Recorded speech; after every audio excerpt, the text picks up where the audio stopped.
주임님 요즘 바쁘세요? 요즘 다시 이제 사업을 이제 본격적으로 시작하다 보니까 이제 막 바빠지기 시작하는 것 같아요. 네, 최근에 제가 우리 진흥원의 SNS를 많이 이제 업데이트 또 업로드를 하고 있는데 네이버 블로그에 사업 공고들을 막 올리고 있어요. 네. 그런데 딱 주임님 사업이 이번 주부터 공고가 시작됐더라고요. 네. 사업 이름이 뭐죠? 저희 사업 이름은 이제 2025년 게임 콘텐츠 고도화 지원 사업이고요.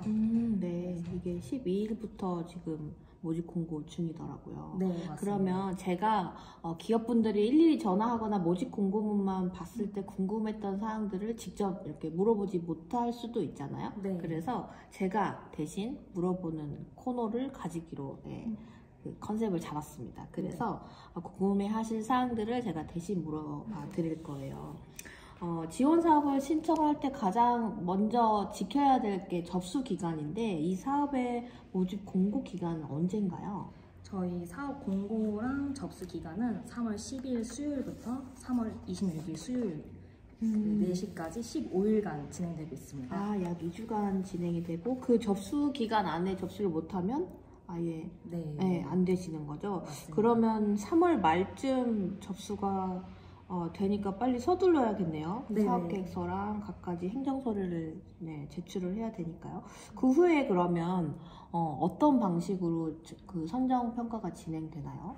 저희는 이제 일단 간략하게 저희의 그 절차를 말씀드리면 일단 그 들어온 문서를 바탕으로 적정성 검토를 하고 그 다음에 발표평가, 예산심의, 그리고 현장 실사를 마지막으로 해서 이제 협약을 체결하게 됩니다.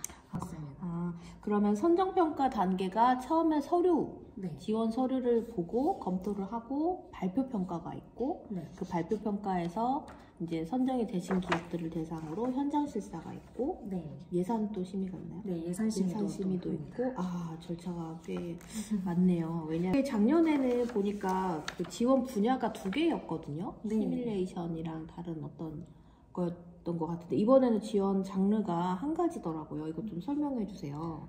네, 맞습니다. 작년에는 이제 시뮬레이션이랑 시장 성장형 이렇게 두 가지로 나누어서 지원을 했었는데 점차 게임 산업들이 이제 플랫폼보다는 다양한 플랫폼에 이제 구분 없이 다양하게 개발을 하는 추세다 보니까 저희도 이런 변화를 반영을 해서 장르를 통합해서 지원하게 되었습니다.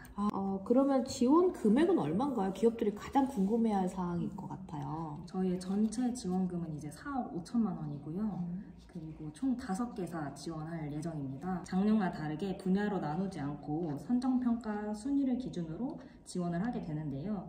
선정평가 1등일 경우 1억 2천만 원, 선정평가 2등, 3등일 경우 9천만 원, 선정평가 4등, 5등일 경우 7,500만 원의 지원금을 받게 됩니다. 그러면 선정평가 순위대로 지원금을 차등있게 받게 된다는 말이네요. 그럼 1등을 하면 1억 2천만 원을 받게 되고 2등, 3등은 9천만 원, 4, 5등은 7,500만 원.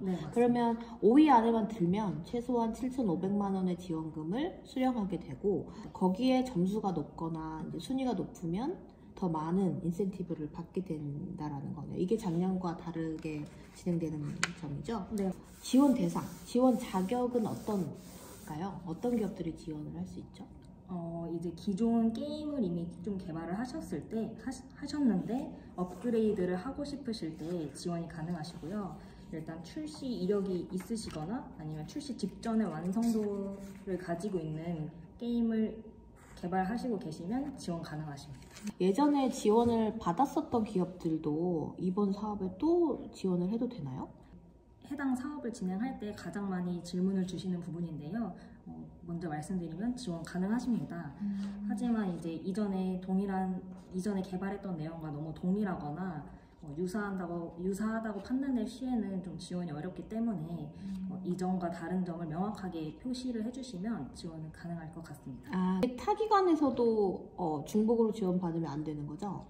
네, 이게 이제 저희 지원 제안에 대한 내용들도 이제 공고문에 적혀 있긴 한데 이제 관련해서 금액이나 분야에 따라서 좀 지원이 제한될 수 있습니다.